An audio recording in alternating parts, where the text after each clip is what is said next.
So I decided to give you guys an apartment tour. This is an apartment. Yeah. Simo was like, yep, I know them squirrels have been here. It's closer to the cafeteria. So they like to get up here on this tangle and break down the fir and spruce cones and eat them. And that's why there's so much squirrel meddling in the apartment. And it's a nice little complex because they can even set up here, and then avian threats come through and boom, they can jump down and have overhead cover, right? It's a survival mechanism that they have built in, which is pretty cool. Pretty awesome. I talked a couple of times about, what rank do you think you are in the kingdom? If we were going to use a parallel with the way military rank is, and we look at time in service, time in grade, how long does it take to make an intel sergeant? Right? Takes a while. It's not like you can just get an 18 X-ray contract and then boom, you're an intel sergeant. Right? You have to meet all these gates. You have to go through all these schools, all these processes. And what I found is when people, especially people that were highly educated in another system, like Christianity, right? If you're highly educated in that system, you think, oh, I got it. Well, you're bringing all that other baggage and the syncretism that was mixed in, and sometimes you just can't even realize it till you get separated enough. And that takes time. It's like, when you're flushing something out, it takes a lot of volume of liquid, of living water to get rid of all the residuals of the crud. And sometimes the pipes got some crusted calcification on them. Sometimes they have some things that, boy, you need a plumber to go in there and snake that stuff out of there, right? So I think that's the way it is with our walks a lot. And now there's a good thing about when you learn something, teaching it. Like, for example, that's one of the things that they did very well when I grew up in Ranger Battalion, is that right away, privates had to teach classes, right? Like you go through a topic in the Ranger Handbook, and then if there was any downtime, it would be like, hey, Private Snuffy, give a warning order class. And then he'd have to give a class that'd be basically murder boarded by the sergeants and his peers, right? So it put a bit of accountability and pressure in a different way to help people learn stuff. And I did the same thing with my kids growing up with certain things.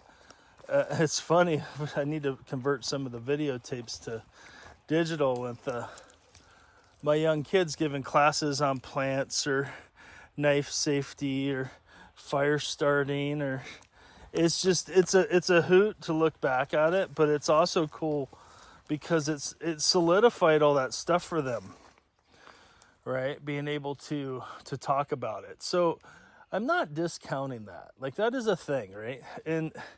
But the filter that I would use, right, and this is where I think people get things mixed up, is they go past their lane and they don't apply good filters. Like, you're an expert on what your experience has been, right? I'm an expert of what my experience has been on the backhoe, not an expert at backhoes. See what I mean? Like, I can tell you what my experience has been, and that may help other people, right? But is it the quality of a backhoe operator or backhoe heavy equipment operator instructor? Not at all, not even close. Not even the same sport, right? So where that modulation, on the dial, or that focus changes on the focus ring, I believe personally the thing that clouds it, that messes up the ocular, is pride and ego. It's pride and ego, especially with Western males, because they're supposed to know everything and, at least look like they know everything, even though they don't know everything.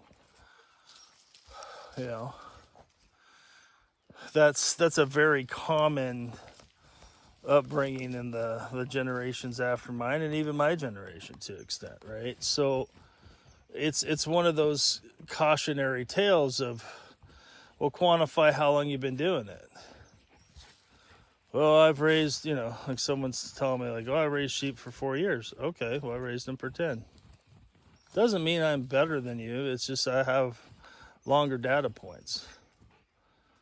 See what I mean? But I only did hair sheep, so I don't know what on earth it's like to shear sheep. I've never done that. I've never sheared sheep. Never sheared them. I've skinned a shit ton of them, but, butchered them. But I've never sheared any. So I'm not even going to attempt to tell you what scissors to get for shearing sheep. I don't have a clue. I can tell you with certain hair sheep, if you get a good scratching post and you put it in the center of a field with hair sheep, like those rollers they do for street sweepers, the hair sheep will go up there, rub on it, and then you can just gather the wool off of it. That's a low way of doing it. Or on the flip side, if you have a bunch of blackberries in the area that has been ate down, it's gonna have sheep hair all over it, right? With hair sheep. And so that's the thing. There's a learning curve, and it's knowing where you're at, right? Because the pride thing is like, well, you can't say you don't know. The hell I can't say I don't know. There's all kinds of stuff I don't know. And if someone wants to unsubscribe or whatever, or go away, or stop supporting me, or stop supporting Rex because we don't know everything, well, they should have gone away anyways, because they're putting people on a pedestal that they don't belong on a pedestal. Look at the stick that crazy dog has. I know, you're crazy. Crazy. It's a nice stick. It's got a couple burls on it. Look at that. Ah! Hey! You're messing up my stuff. Crazy dog. It's like I have to keep going somewhere where he'd get tangled up in his stick. Look at this way. That's funny. That's the thing, right? It's like, people come to the realization that they may have been lied to in their previous religious system.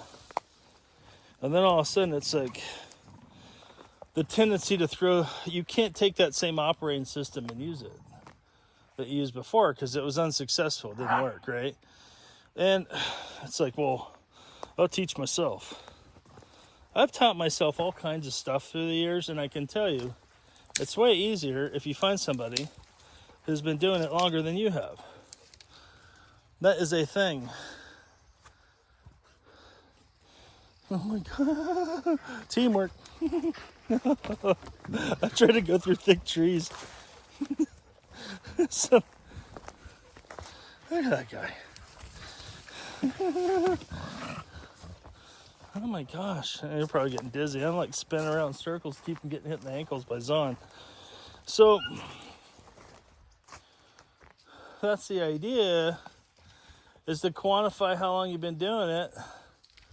If you've only been doing it for 6 months or a year, man, why do you think you gotta get it all figured out right now? Huh? Is that fair to you? Is it? I would say no. I would say that is not fair. It's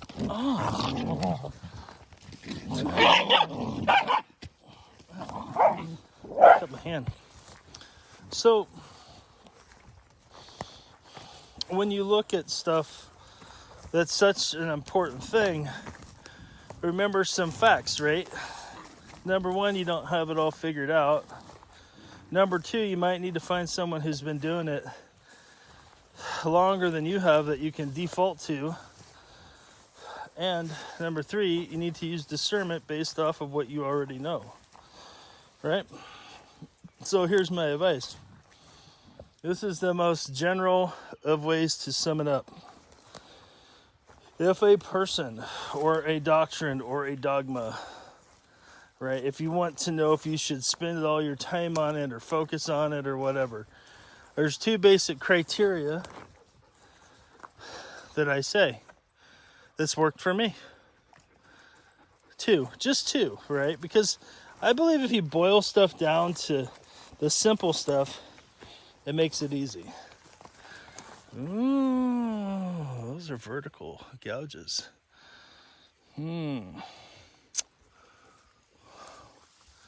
So the two things that make it easy. First one is, does whatever that thing, whatever it is, someone says, did you figure out this calendar? Did you figure out the Godhead? Did you figure out this? Did you figure out, what this is really saying? Blah, blah, blah, blah. Does it impact you directly on your daily walk? Does it impact you directly on your daily walk? If it doesn't, and you're just trying to figure stuff out, don't worry about it. Don't worry about it. Because most of those things, those, I call them rabbi trails, right? Get people down to, it's irrelevant to function. You know, it's irrelevant to function. Because we've got so much polluted crap we gotta get out of our system just to do the basic general orders. So the mechanics of stuff isn't that convoluted, right? So there. If you come to the conclusion there is a God, which I believe there is, then, well, you figure out what he wants you to do. Well, if he gave you a book telling you what he wants you to do, well, that makes it easy. Now, the problem is if that book was not in your language, not within your cultural context, you're going to have to throw context on this stuff, right? But it's simple, right? If it doesn't affect you, look at that fungus. If it doesn't affect you or walk, don't worry about it. Don't get caught up in that stuff. Son, over there.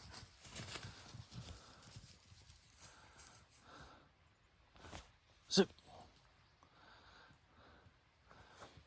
it doesn't affect you, right? And then number two is, does it lead towards obedience or disobedience? And one of the ways you can tell that is that uplift the person telling it to you, or man, or whatever, and them showing how smart they are. That is part of that, right? Does it lead towards obedience or disobedience? And if you use those as criteria, it's a good filter, right? They'll save you a lot of time and a lot of pontification about crap that doesn't matter, right? You know, it's like general order number 1, general order number 2, follow them. Follow them.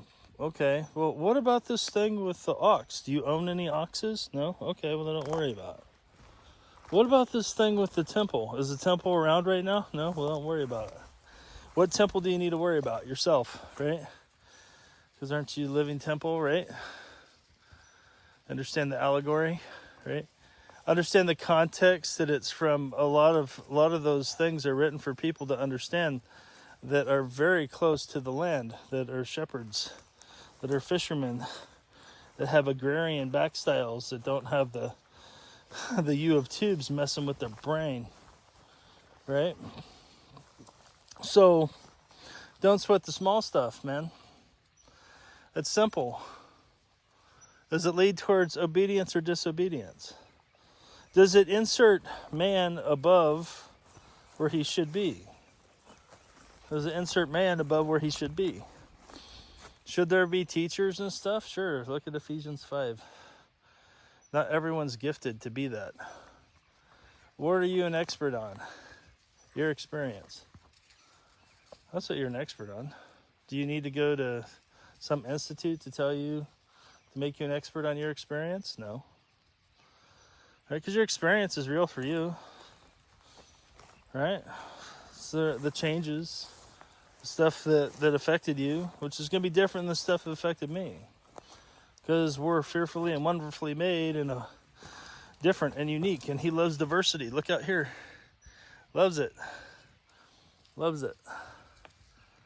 Absolutely. I see that echoed in the creation all the time. So I get hung up on stupid crap or false genealogies. Right? You get hung up on those false genealogies, and it does what? It elevates man. Right? And there's nothing wrong with crying out to the Most High and saying, hey, do I need to be doing this? You know, if your kid asked you that, what would you do? Right? Just don't worry about it. Don't get hung up in the crap, because the crap's easy to get hung up with. I can tell you, had I not fought some of it, like had I not been haughty and tried to, you know, use my intellect to figure stuff out, it would have saved me a couple years with one of my kids. Literally. My personal walk, being the head of the house, affected everyone in the house, right? Because that's part of headship. Had I not been hung up on some intellectual crap on figuring it all out, functionally, it would have saved me a couple years. And functionally, it would have impacted, in a stronger fashion, my kids in a good way. That's the thing, right? That's what we want. We want to be positive influences to those around us. And those of you that are in leadership positions in your household, you need to look at it that way. It's like, functionally, man, you can start debating all this stuff on, you know, the sheaves and the barley and all that crap. Or you can go, wait a second, is there somebody I know in my circle who's been doing this stuff longer than I have? What are they doing?